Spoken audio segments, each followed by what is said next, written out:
REI Co-op presents a perfect outdoor moment with the perfect gift. Picture this. You're ripping with your favorite person. Bluebird skies, blower powder, and frankly, you're skiing like legends. So sick. Another lap? Thanks to REI's curation, from lid to sticks, you nailed the gift. No way. How'd you know? Does it get more perfect than that? Give without guessing. Shop in store or visit rei.com. This podcast is brought to you by Carvana. Carvana makes car selling fast and easy from start to finish. Enter your license plate or VIN and get a real offer in seconds, down to the penny. If you accept, Carvana will come pick up your car from your driveway. Or you can drop it off at one of our car vending machines. Either way, you get paid instantly. It's fast, transparent, and 100% online. Car selling that saves your time. That's Carvana. Carvana. Pickup fees may apply. Ben Franklin's World is a production of the Omohundro Institute.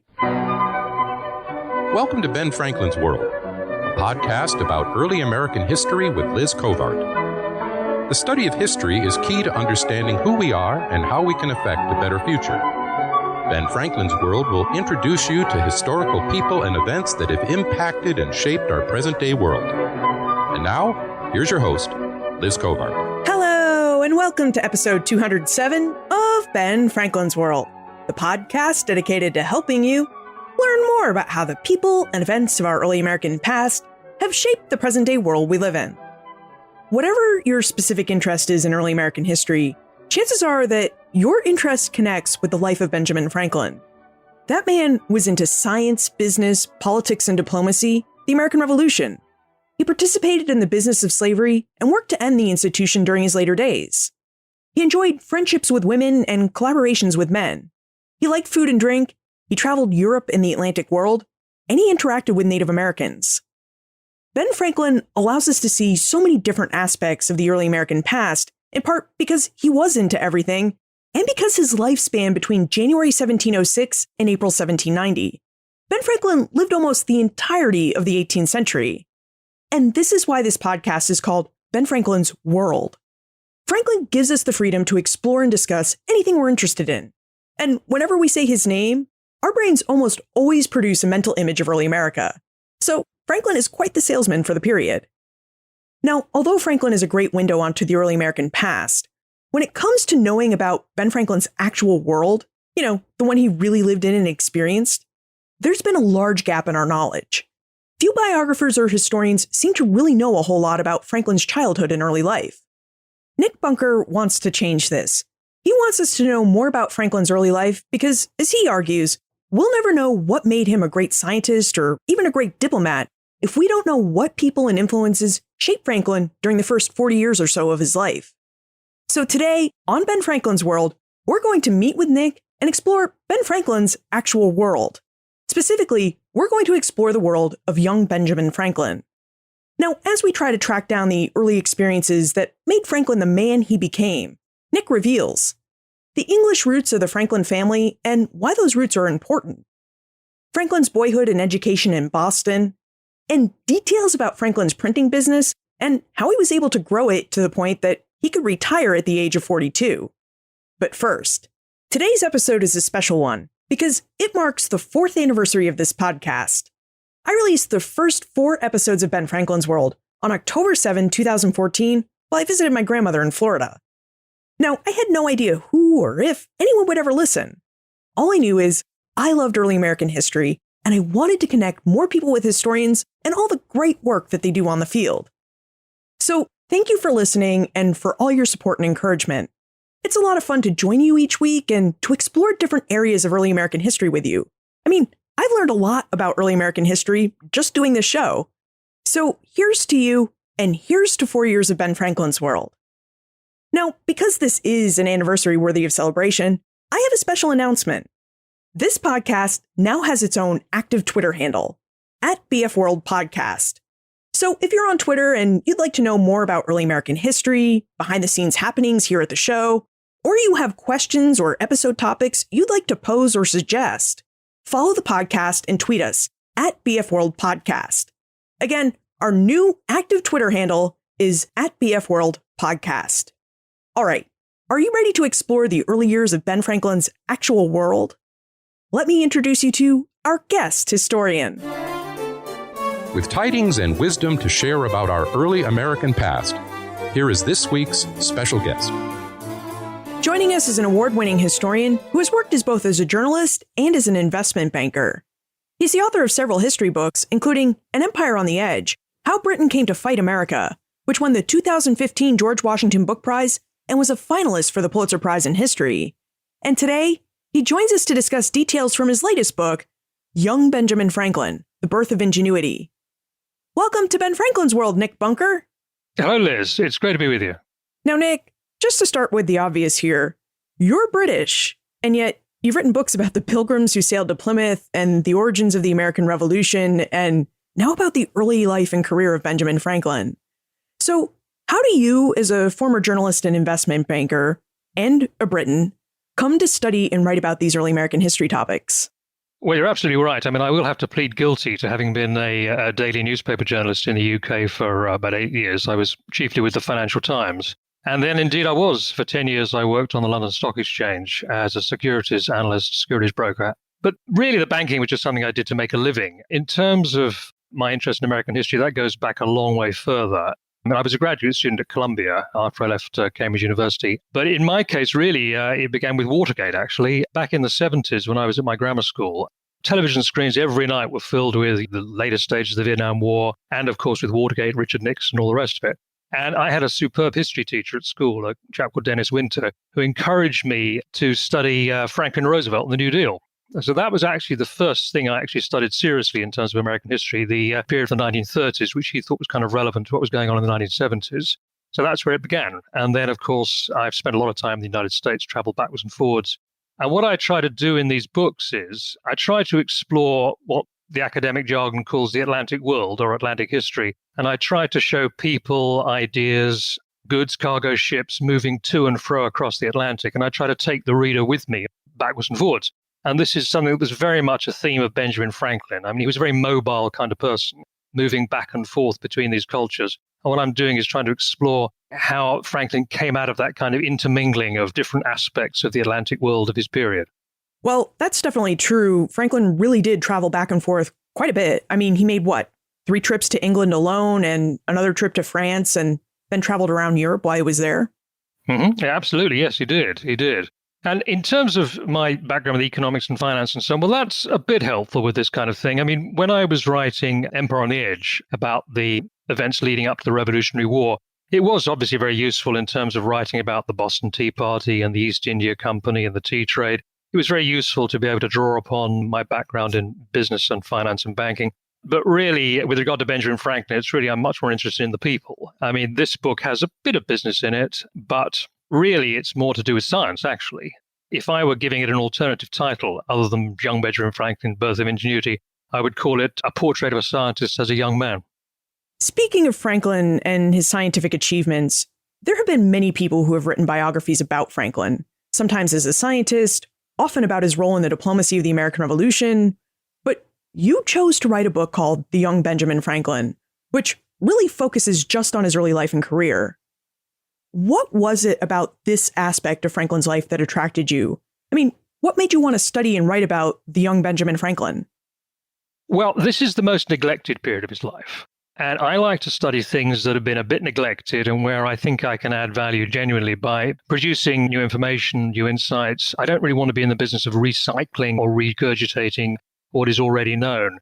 And as I say, the first half of his life, which I'm dealing with here, is the period that's neglected.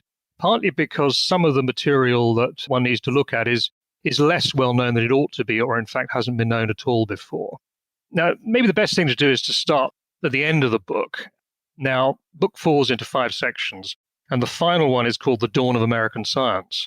And what I deal with at the kind of climax is that period in late 1746, early 1747, when Franklin was just about to turn 41 years old. And this was the moment at which he suddenly began these intense experiments with electricity. And it was these intense experiments with electricity that really made his name. I mean, he was well known by that stage as a very successful printer and a respectable public servant in Pennsylvania.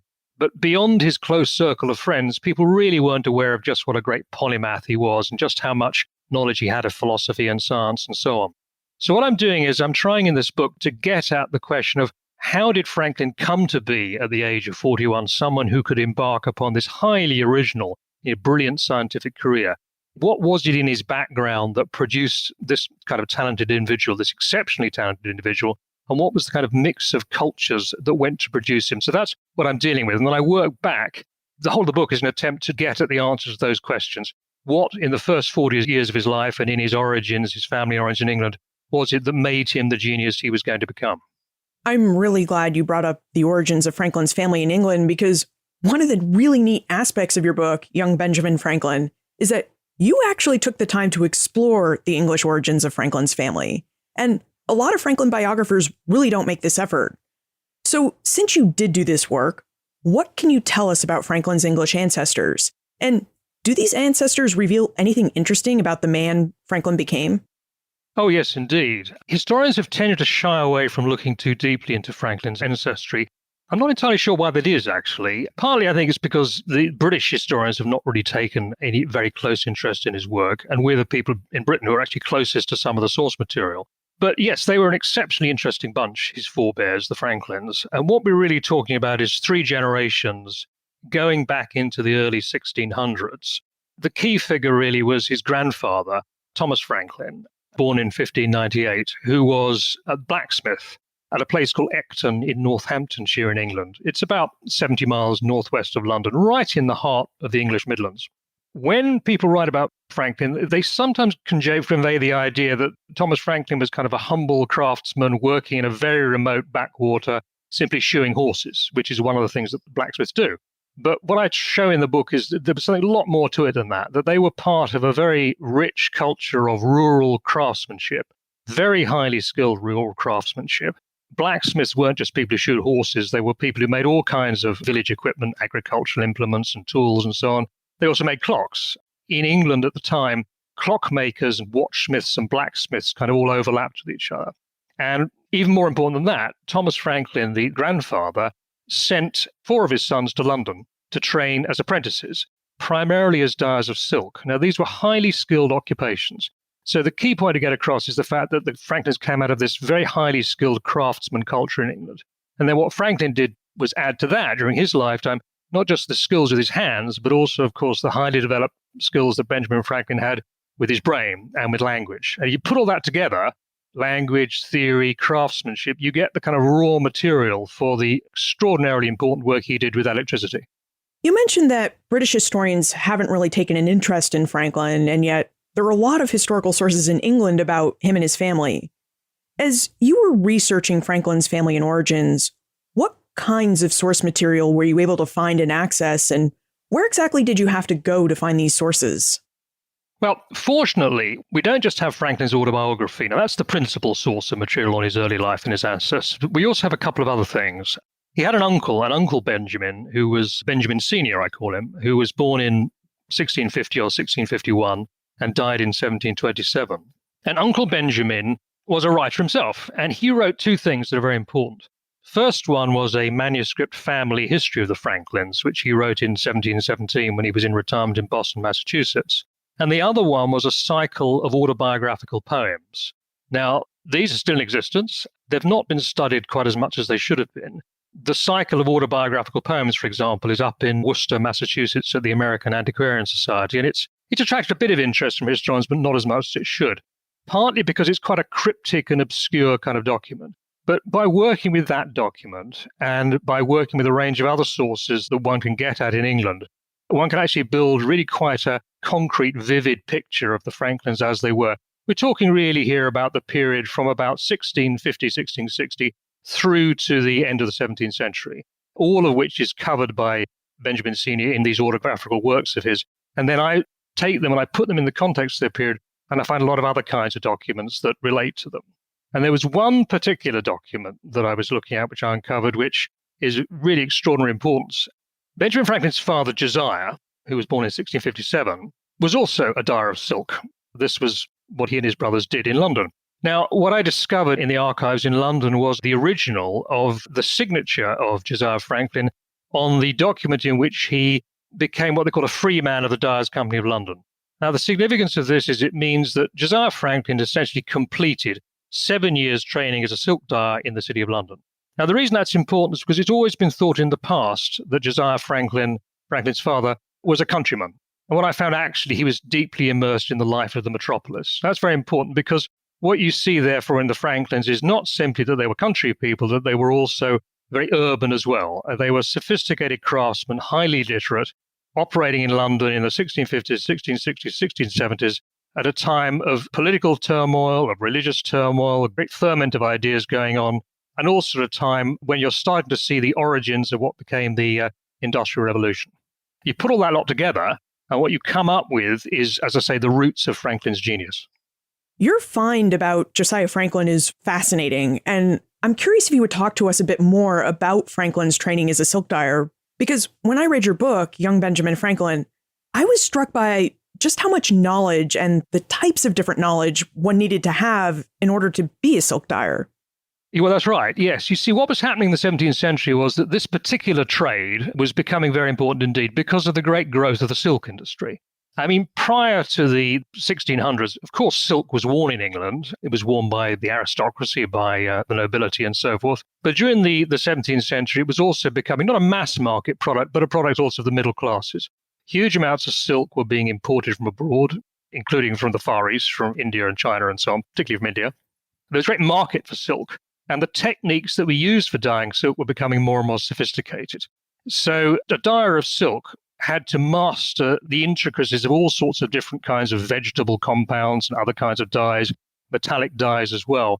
And what they were practicing, in effect, was a kind of experimental chemistry.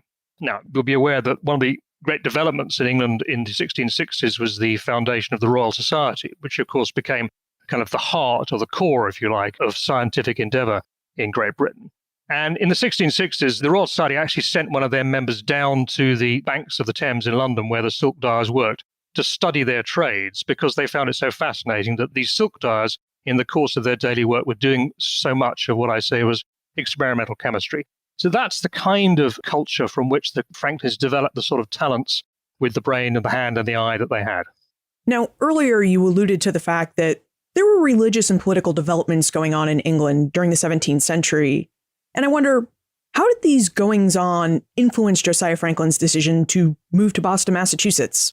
Yes, that's right. And now you see, the Franklin family came from, as I said, Ecton in Northamptonshire.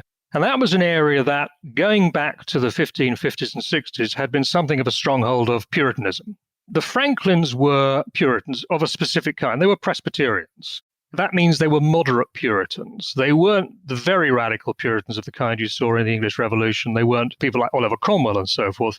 They were moderate Puritans. And they attached themselves or became attached to a particular local clergyman, a man called Archdeacon Palmer, who was the parish rector at Ecton.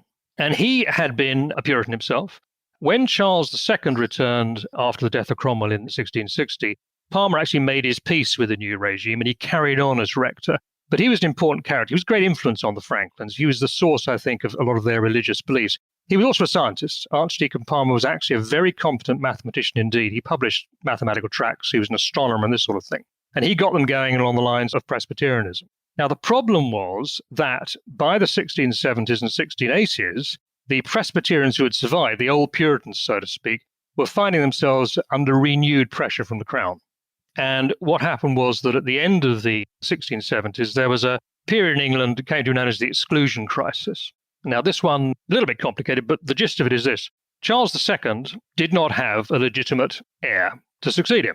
He didn't have a son or a daughter. And so the crown of England was likely to pass to his brother, James, Duke of York, who was a Roman Catholic. And this led to a degree of political turmoil and conflict in England in which Parliament had an enormous face-off with Charles II. Which was won by Charles II. Charles II won. And by the early 1680s, therefore, the Crown was on the offensive, so to speak, against its opponents. And they were engaged in a kind of renewed persecution of Presbyterians such as the Franklins. And this was really what led to the departure of Josiah Franklin to the colonies in 1683. He was one of those people, not only a very competent craftsman, but also a devout Presbyterian, who decided he couldn't really live with this new regime. And so he decided to up sticks He left Oxfordshire, where he was living at the time, travelled down to London, and made his way to Boston, Massachusetts. He was there weren't a huge number of people who did this at the time, but nevertheless, he was one of them. So when did Josiah land in Boston, and what was it like for him to live in this colonial seaport town after spending so much time in the giant metropole of London?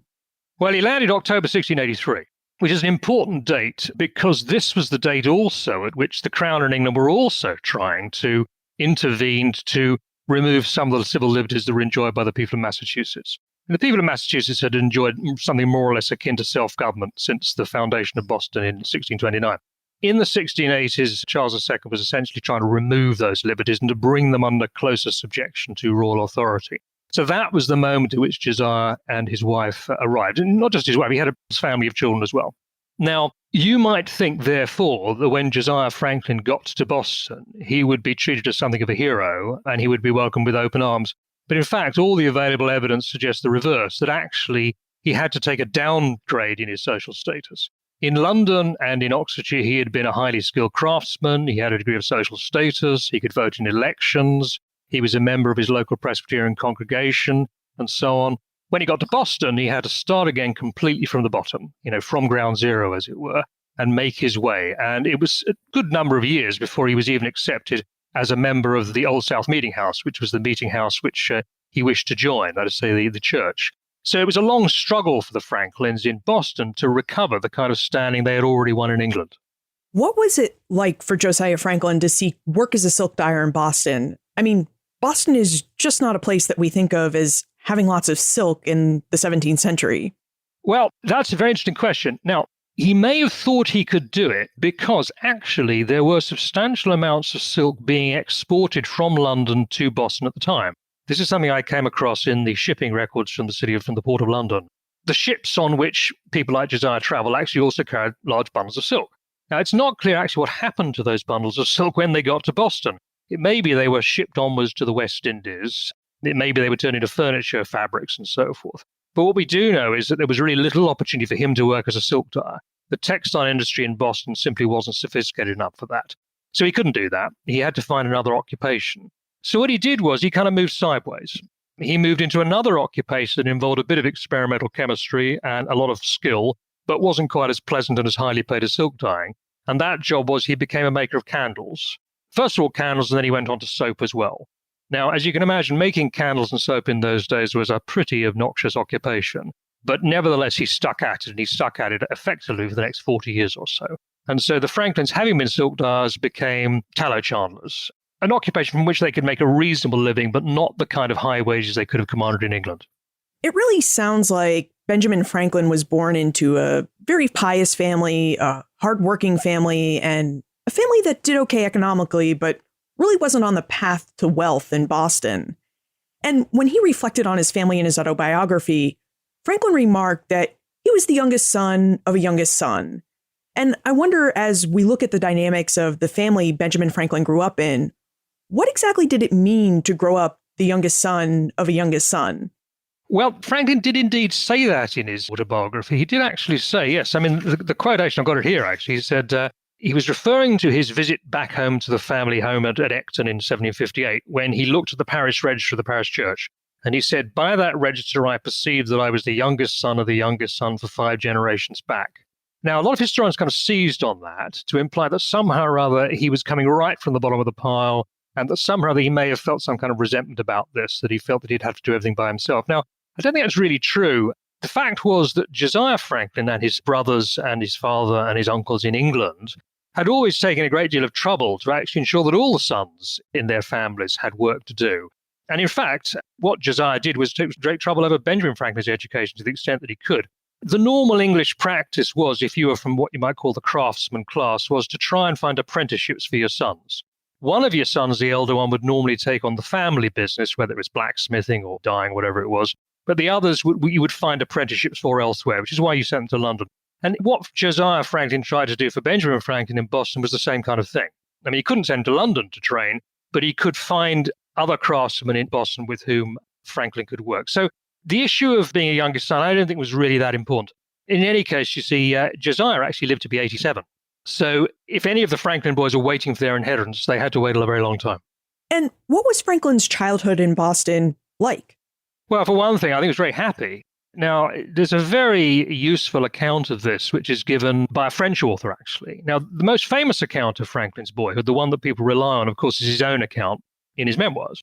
But when Franklin was living in Paris in the 1770s and 80s, he made friends with a young Frenchman, a medical student called Cabanis. Cabanis went on to become quite an important biologist in France. And Cabanis recorded the conversations that he had with Benjamin Franklin in Paris. And it's very clear from these conversations that Franklin was quite a lot more open to Cabanis than he was in his autobiography about his boyhood. And what he makes clear to Cabanis is just how happy he was. He talks about the games he played. He talks about his mother in particular. The relationship that Franklin had with his mother emerges more clearly from the conversation with Cabanis than it does from Franklin's autobiography. The impression one gets is of someone who was brought up in a family that was lively, that was articulate, that allowed him to play as well as to work. There was a bit of discipline in the household, but not too much. So altogether, it was a happy childhood. And Franklin actually told Cabanis that he didn't really lack for anything as a child.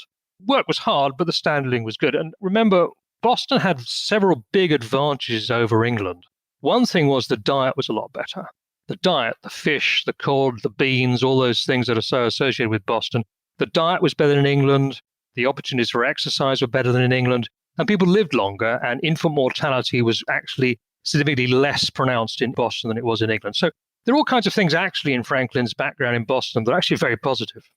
Do you really think we can take Franklin at his word in Cabanis's account of what he said? I mean, it's a source based on hearsay, and Franklin was in France during the latter part of his life, and I just wonder if it was possible that he was just an old man reminiscing and being a bit nostalgic for his childhood.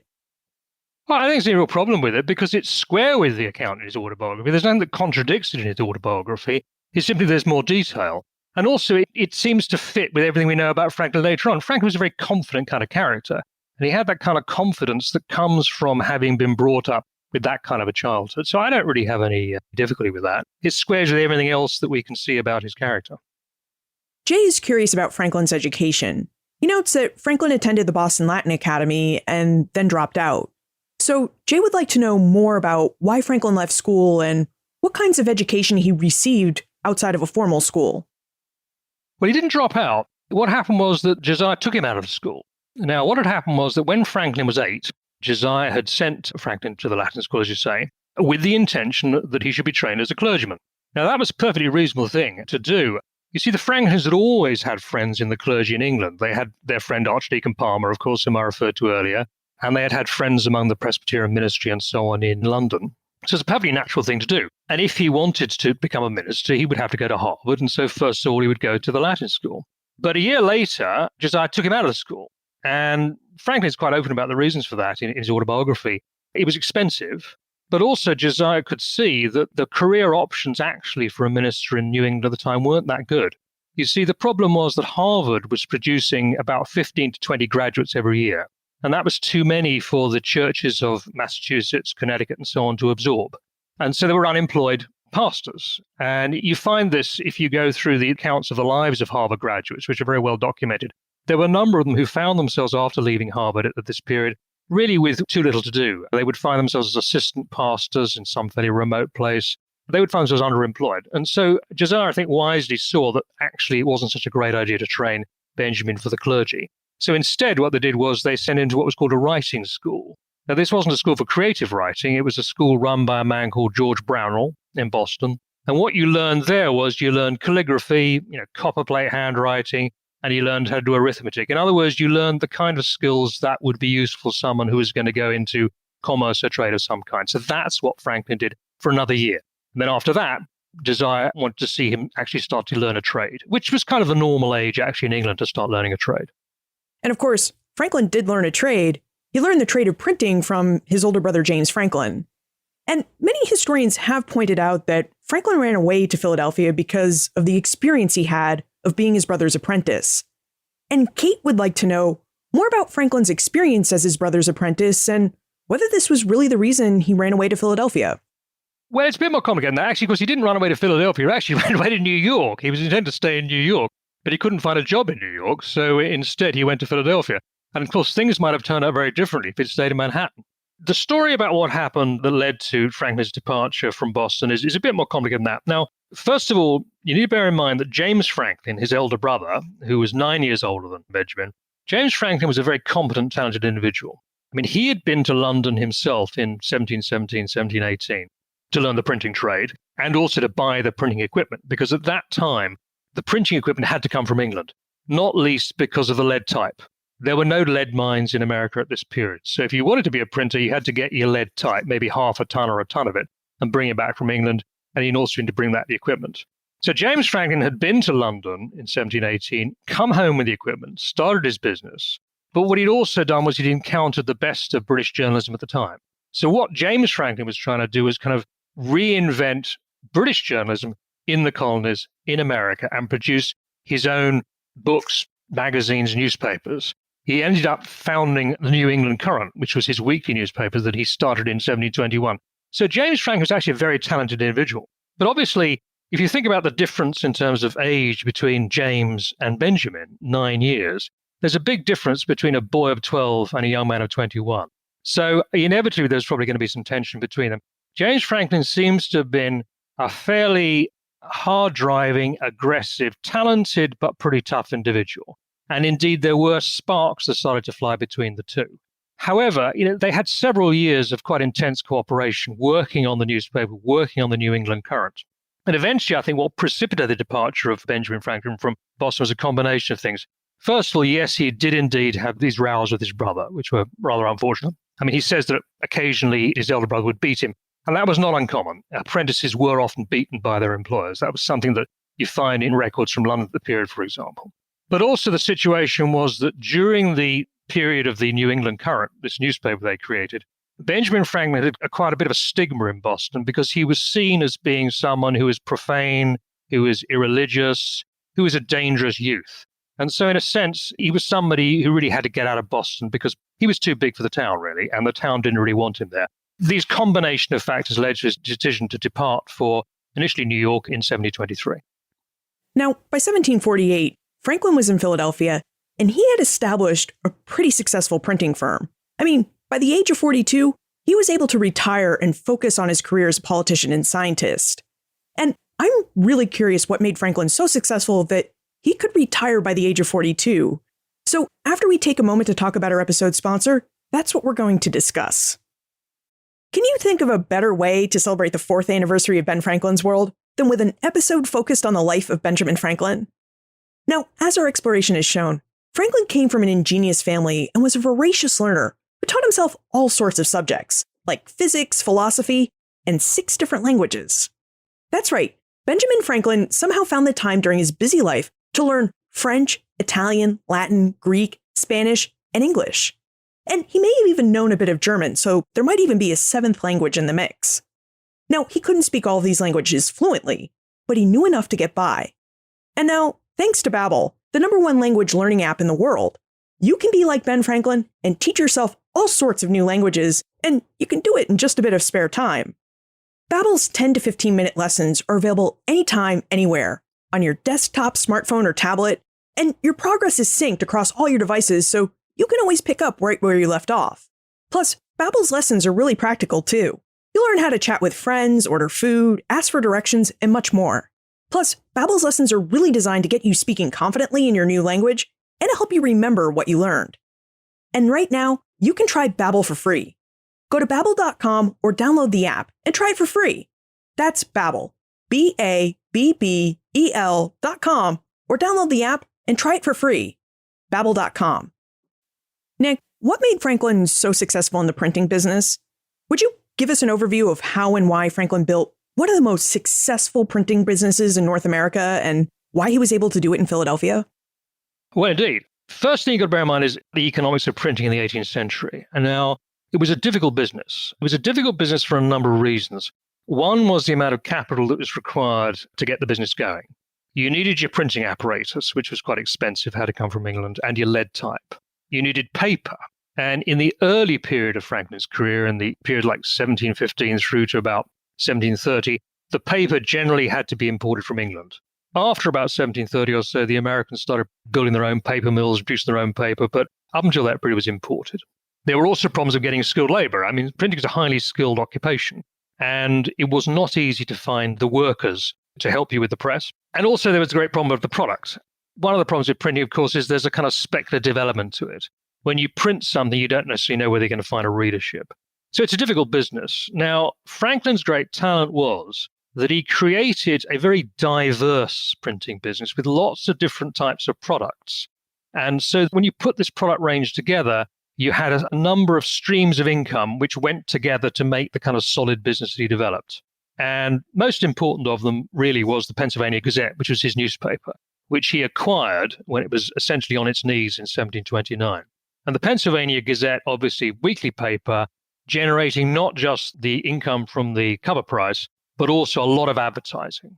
And as the Pennsylvania economy grew, which it did explosively in the 1720s and 30s, I mean, Pennsylvania really was on a roll in terms of population, in terms of commerce, in terms of trade. As the population grew and Pennsylvania, Philadelphia expanded, so the Pennsylvania Gazette got a lot of the benefit from that in terms of extra readers, extra circulation, extra advertising revenue. What also Franklin did was he did lots of what we call jobbing printing. He printed posters, he printed handbills, he printed official forms, he printed mortgage deeds. He had a very good sideline in printing paper money. Paper money was a big deal in the colonies at the time. All the colonies issued large quantities of paper money, and the paper money had to be printed very skillfully so it couldn't be forged and counterfeited. And Franklin was very good at that. He wasn't a great engraver, but he was good at engraving, quite good at it, and he was good enough to make paper money. And then, of course, he had the great success with his almanac, Poor Richard's Almanac, which he began at the end of 1732. And the great thing about that was that it became a kind of staple product. At its peak, he was selling something like 10,000 copies a year, going up and down the eastern seaboard. It became very popular, became the most popular in the colonies.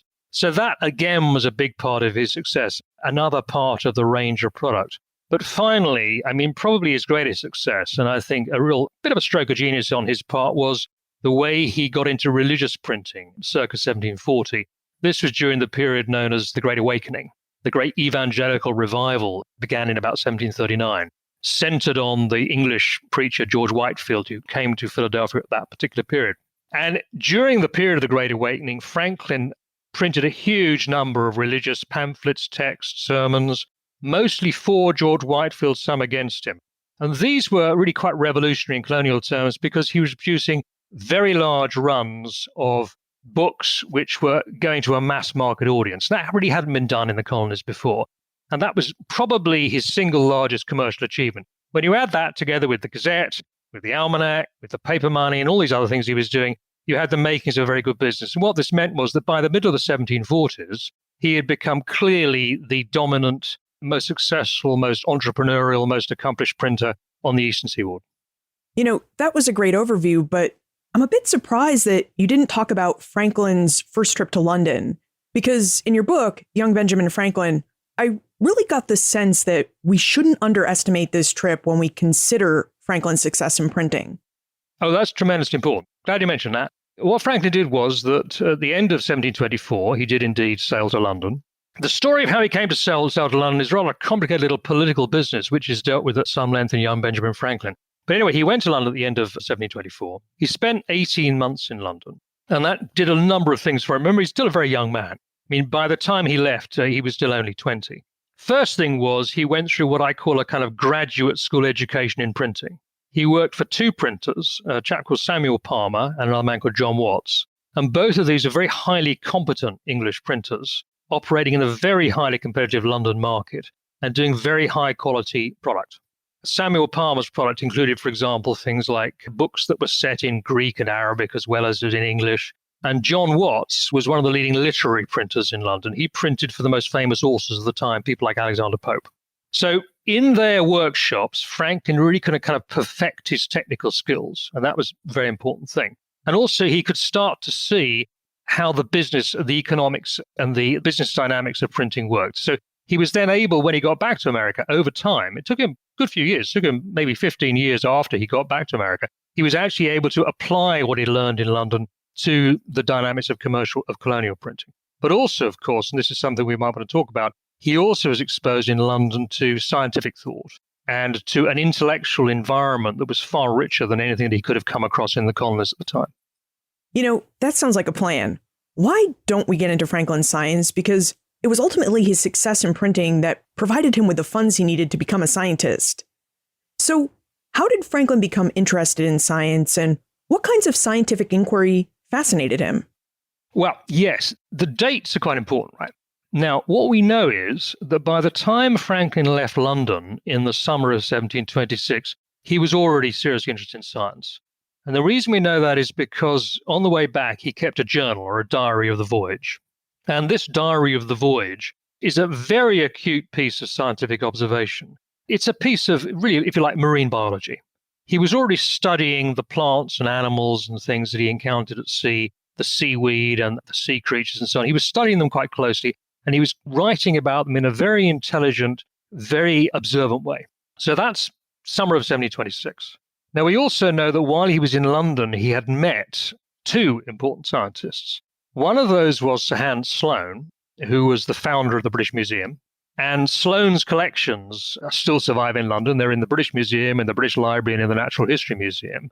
And they actually include an item that Franklin sold to Sloane, which was a little piece of asbestos that Franklin had brought from the colonies. And that's still there in the Natural History Museum in London. So Franklin met Sloane. Franklin had also met a very important character called Henry Pemberton. And Pemberton was a physicist. He was a doctor too, but he was chiefly a physicist. And he was one of the collaborators of Sir Isaac Newton. In fact, Pemberton, when Franklin met him, was actually engaged in producing a new edition of the great masterpiece of Sir Isaac Newton, the Principia Mathematica.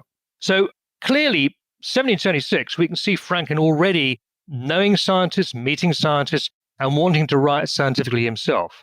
Now, I think the question is, was that something that had started earlier when he was in his early teens? And I think it was. One of the things I did was to examine the reading that Franklin did when he was in Boston. I mean, Franklin read an enormous amount as a teenager. I mean, he was an astonishingly precocious teenager, and his reading really was quite remarkable. And what I was able to show was that some of the reading he did included writers who gave him, in effect, a kind of grounding in some of the very basics of Newtonian physics. So Franklin was already familiar by the time he was 20 with the basic elements of Newtonian physics, universal gravitation, the system of the planets, those things for which Newton was so famous. So really, from that age on, Franklin was already immersed to some extent in scientific questions. And then you've got to add to that the fact that he had this heritage of craftsmanship, of being able to work with his hands, of being good with gadgets, being able to design apparatus, which came out of his family background. Put all that lot together, as I was saying earlier, and you've really got the basics, the basic raw material for a great scientific career. However, as you said, he still had to spend years and years and years getting his printing business into a state of maturity so that he could eventually retire and become the scientist and the politician he was going to be. I'm curious about the role that the Junto and the Library Company of Philadelphia played in Franklin's scientific interests, because he started both of those organizations to support his curiosity and community. So I wonder in what ways these organizations, in turn, supported his curiosity in science. We start with the Junto. This was the kind of discussion group, or we today would probably call it a dining club, which he founded in the autumn of 1727, with friends of his that he was working with at the time in a printing workshop in Philadelphia. Now, the Junto really had a number of different aspects to it. It wasn't just a kind of academic or philosophical talking shop. It was a group of young men who were very lively, very aware, very literate, but also very practical. And a lot of the subjects that the Junto discussed at their meetings were things that were combination of the theoretical, the intellectual, and the practical as well. For example, several of the other members of the Junto were surveyors. Now, surveying was a very important occupation in Pennsylvania in the 1720s because the colony was expanding rapidly. The frontier was being pushed back. The Indian frontier was being pushed back. Land had to be surveyed, land had to be granted, maps had to be made, and these were the kind of people that Franklin was involved with. Surveying was a very big issue in Franklin's life, something he was interested in himself. In fact, his uncle, Thomas in England, had actually been a surveyor.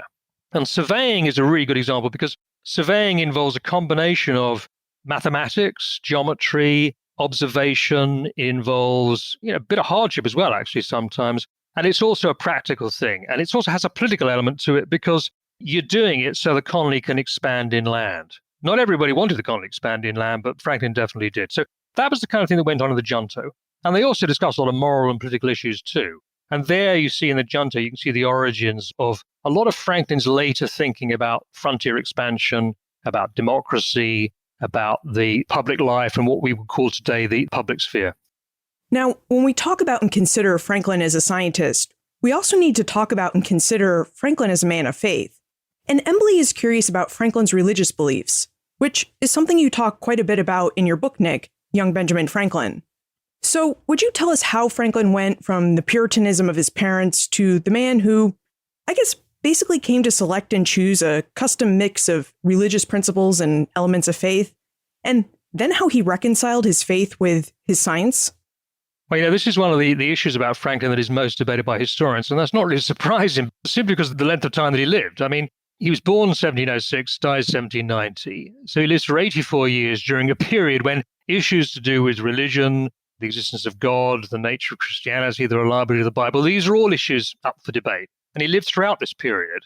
And so, of course, he had many discussions with people of different kinds, lots of letters he wrote, books he read, and so on. And if you take all the different things that Franklin said about religion during the course of his career, you can analyze it all in a lot of different ways. Now, I think the place to start, as you suggest, is with his parents. By the way, I wouldn't actually call him a man of faith. I would call him a philosopher, which is what Franklin would have said. Franklin would have called himself a philosopher.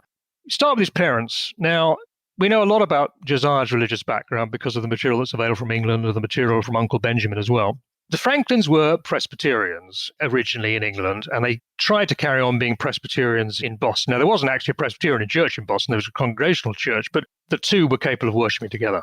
Now, the situation was that by the time Franklin was in his teens, we're talking around about 1720-ish, by that time, Presbyterianism on both sides of the Atlantic was a faith that was kind of in a bit of crisis. In England, the Presbyterians were divided. There was one lot of Presbyterians who were still Orthodox Christians. They were what we would call Puritans, not unlike the classic Puritans of New England, people like Cotton Mather and so on. So there was, on the one side, there were the Orthodox Presbyterians who believed in the Holy Trinity, heaven and hell, who believed in the divinity of Jesus Christ, the authenticity of the Bible. And there were another lot of Presbyterians on the other side who were becoming more skeptical, who were moving in a different direction, who were becoming what we would probably call Unitarians now. So Presbyterianism was in a bit of trouble by about 1720. It was divided. And that's something that Franklin was kind of immersed in. He was immersed from his earliest youth in this atmosphere of controversy in which people were questioning the fundamental tenets of the Christian faith. So that's where he started. And I think what happened then was, there's no question in my mind, not everyone agrees with this. I think that by the time he went to London in 76, Franklin was effectively an atheist. I think if one reads the writings that he produced in London, he produced an extraordinarily interesting document called A Dissertation on Liberty and Necessity, which, as far as I can see, is an atheist work. But then later, he retreated from that position. He began to think that he'd been too extreme in his views. I think he read more widely. He had more experience of life. I think also he lost the desire to be quite as controversial as he had in his youth. And so gradually he kind of settled down into something rather more kind of pragmatic, if you like. And I think eventually what happened was that Franklin, by the time he was in his 50s and 60s, Franklin had come to believe that there might be a God, there might not be a God, there might be an afterlife, there might not be an afterlife, but he could see the benefits of belief in religion. I mean, I think, frankly, Franklin was a bit like the pragmatists in American philosophy at the end of the 19th century.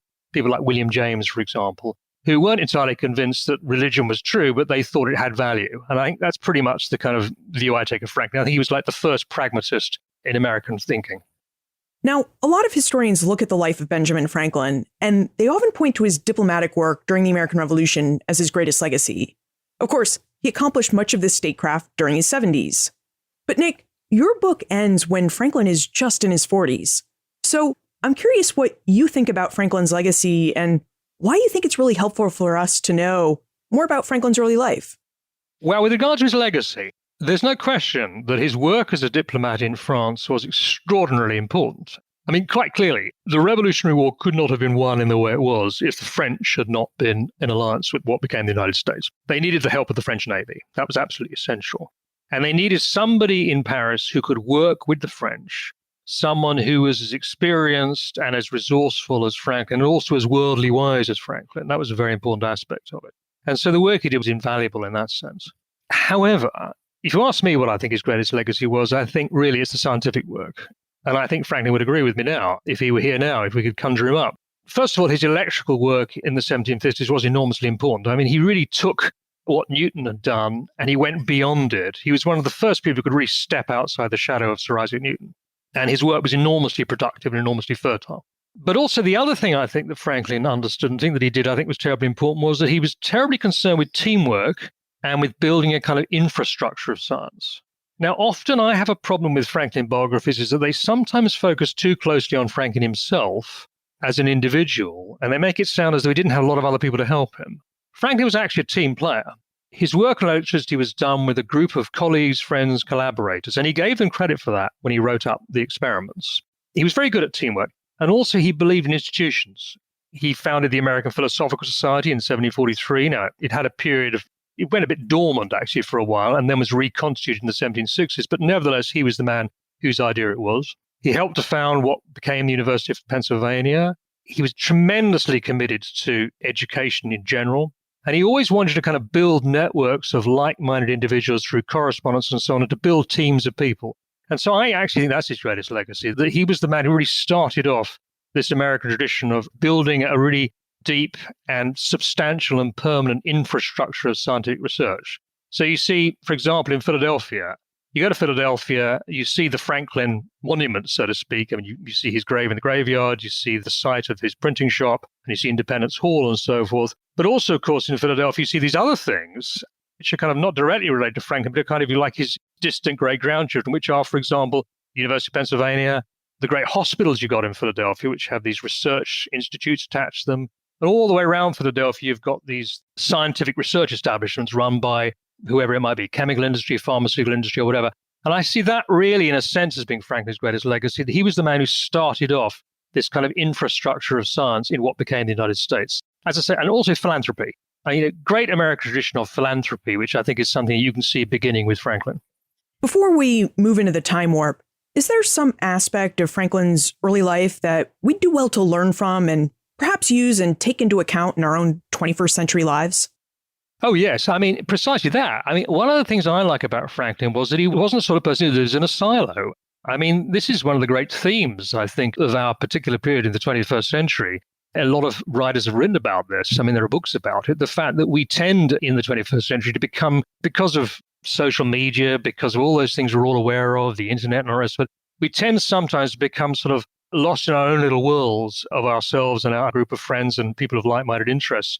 And we tend to become too specialized in our interests and too focused and too narrow. Now, Franklin wasn't the least bit narrow. I mean, in the 18th century, people really believed in variety. You know, they talked about variety, in quotes, as being a really important aspect of being a human being.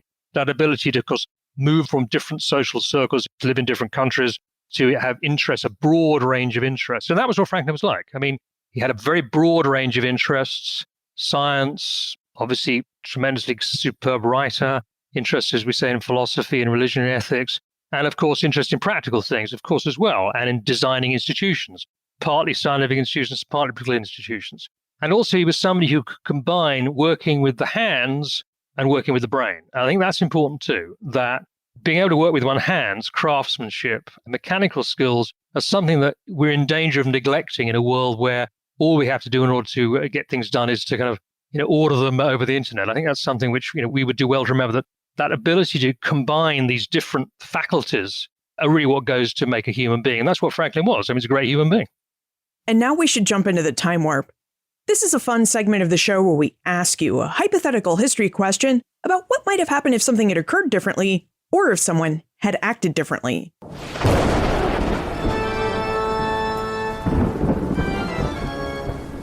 The time warp. Historians can't predict the future, but they can speculate about what might have been. In your opinion, what might have happened if Franklin had not traveled to London in 1724? Do you think he would have established the successful printing business he did if he had not had the training and experience he gained from the various London print shops he worked in? Well, that's a very good question. He certainly could have functioned as a very competent printer in America because there were other printers in America at the time who did so. He had a competitor in Philadelphia, a chap called Andrew Bradford. And it's quite entertaining, actually, to follow the kind of rivalry between the two men, which went on for a period of about 20 years, when they tried everything they could to put each other out of business.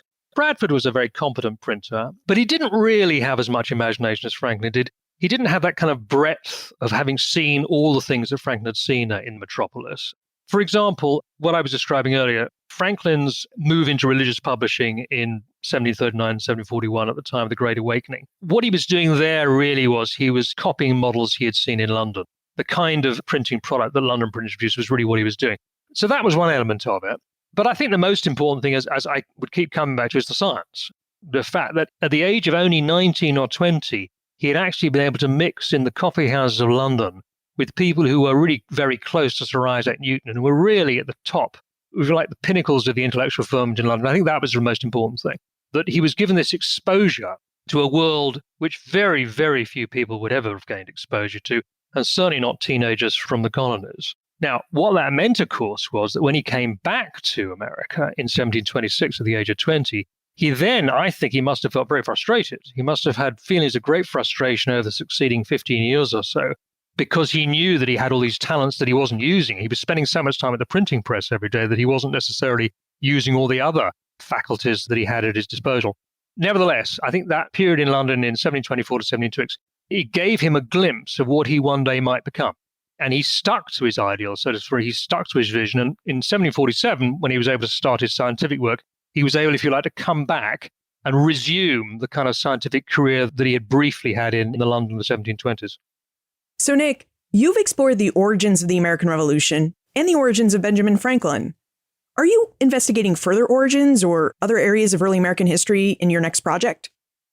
Well, good question. I've got several things on the go, actually. But one thing I'm thinking of doing is simply to carry on more work on Franklin, actually, because I think the scientific work, my book ends just as he's beginning his electrical experiments. And I think probably the best thing for me to do really is to be carrying on working on that particular area. Now, the scientific work of Franklin in the late 1740s, early 1750s has not actually been written about as much as it should. There are various aspects of it that I think have been neglected. The big question is really, how and why was it that suddenly Franklin became such an international celebrity within such a short space of time? I mean, by the end of 1752, the French in Paris regarded him as one of the most important thinkers in the Western world. And that's really quite extraordinary. And I think I want to sort of get at the question of exactly how this occurred and what it's telling us about the wider history of America. I think that's a really crucial period, this period between about 1748 and about 1754, the middle of the 1750s, just before the French and Indian War began. That's a really crucial period. And I think that's probably what I'll be focusing on. So young Benjamin Franklin is really just a prelude or first volume of a larger multi-volume work on Franklin. Well, it won't be multi-volume, no, because, only be two. Because the problem with Franklin is once you get beyond about 1755 or 1756, the source material just starts to explode. I mean, the latter half of his life is extraordinarily well documented. I mean, this is why, for example, as you know, there's a great edition of Franklin's papers that is being produced up at Yale by a team of scholars, and they've been working on it since the late 1950s, and they're probably not going to finish until sometime around about 2026 or 2027, and that's because of the sheer volume of material. So there's a sense with Franklin that no one's ever really going to be able to write, I think, the totally definitive multi-volume biography of Franklin covering every moment of his life from 1706 through to 1790. I just don't think it's doable. There's just too much there, too much material. And there are too many disputes and arguments and debates to be had about various details. But I think I can at least get as far as the middle of the 1750s. I think I might have to stop at that point. Well, we definitely wish you best of luck with your research. And is there a place where we can go to look up how we can contact you if we have questions about Franklin or if we want to chart your progress on Franklin science? Yeah, indeed you can. There are two websites. One of them is called youngbenjaminfranklin.com, which is my domain, and that tells you about the book and tells you about me, and it gives you some links. The other one is a separate website. I've got one called www.nickbunkerphotojournal.com. You can actually get to the second website through the first one. And this is really just photographs. You see, while I'm doing my research, while I'm traveling about or in libraries and out of libraries and looking at locations and things, I take an awful lot of photographs. And on that website, you'll see a kind of collection of some of the more interesting photographs and images that I've produced. This covers, for example, sites in Pennsylvania which are connected with Franklin, but which are not widely known. For example, Franklin was terribly close to people in the iron industry, the early iron and steel industry in Pennsylvania. This is how he came to produce the famous Franklin fireplace or Franklin stove. And one of the things I did was I went and visited the locations where the ironworks were located. For example, the place where the first iron fireplace was made at a place called Warwick Furnace in Chester County. And on this nickbunkerphotojournal.com website, I have photographs showing you these places as they are today and telling you a bit more about them. So there are two websites to which you can go. Nick Bunker, thank you for this fun conversation and for leading us through the life and origins of Benjamin Franklin. Well, thank you very much. I enjoyed it immensely. What in the first 40 years or so of his life made Benjamin Franklin the genius he was? This was the question that drove Nick Bunker to study the early life of Benjamin Franklin. And what Nick found is that Franklin lived a very rich and full early life. The man who built the most successful printing business in North America and who retired at the age of 42 to focus on his scientific and political career, came from a line of learned craftsmen who did more than just make horseshoes, dye silk fabric, and make soap and candles. These men practiced engineering, chemistry, and physics. They were all scientific men without identifying as men of science. Of course, Ben Franklin would identify himself as a man of science, and he'd go on to make great discoveries about electricity.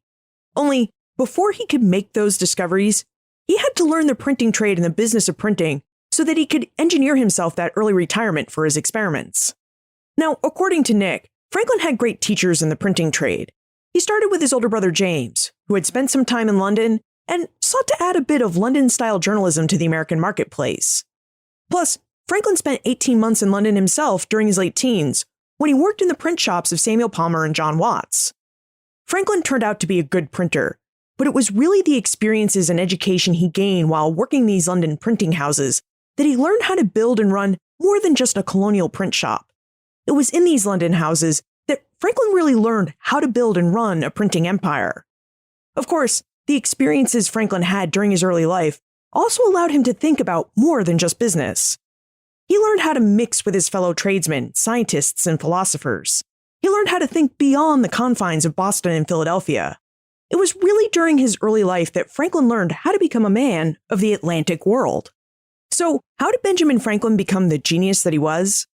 He had the good fortune to be born into a family that valued education and a lifestyle that encouraged him to work with both his hands and mind. And as Nick contends, these seemed to be really valuable lessons, or at least Franklin thought they were, as he would go on to promote them by establishing the infrastructure science and philanthropy needed to thrive in North America. You can find more information about Nick, his book, Young Benjamin Franklin, plus notes and links for everything we talked about today on the show notes page, benfranklinsworld.com/207. Benjamin Franklin knew at least 6 different languages, and he would have had to learn those languages the hard way, with foreign language texts and dictionaries. Thankfully, you don't have to be like Ben Franklin. Babbel offers you the opportunity to learn a new language in 10 to 15-minute lessons through its desktop, smartphone, and tablet apps, so you can learn when and where it suits you. And you can try learning a new language for free. Just visit Babbel.com or download their app. That's Babbel, Babbel.com, or download their app and try it for free. Babbel.com. Don't forget, you can now follow this podcast on Twitter. Check out our new handle, @BFWorldPodcast, where the Omohundro Institute's digital projects team and I will be tweeting all sorts of great and fun information about early American history and this show. Plus, we'll answer your questions if you tweet them to us. So follow us, @BFWorldPodcast, and tweet us a hello. Finally, is there something more about Ben Franklin's life that you'd like to know about? Drop me a line, liz@benfranklinsworld.com. Ben Franklin's World is a production of the Omohundro Institute. And remember, never leave till tomorrow that which you can do today. Are you interested in the parts of history that remain a mystery? Do you want to learn more about the historical myths and misconceptions used to prop up false belief today? I'm Nathaniel Lloyd. In my podcast, Historical Blindness, I delve into all of these topics, sharing puzzling tales from the past and examining hoaxes, conspiracy theories, and misremembered events that provide insight into modern politics and religion.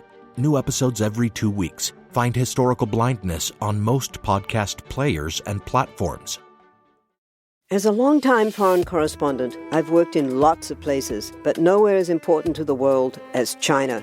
I'm Jane Perlez, former Beijing bureau chief for the New York Times.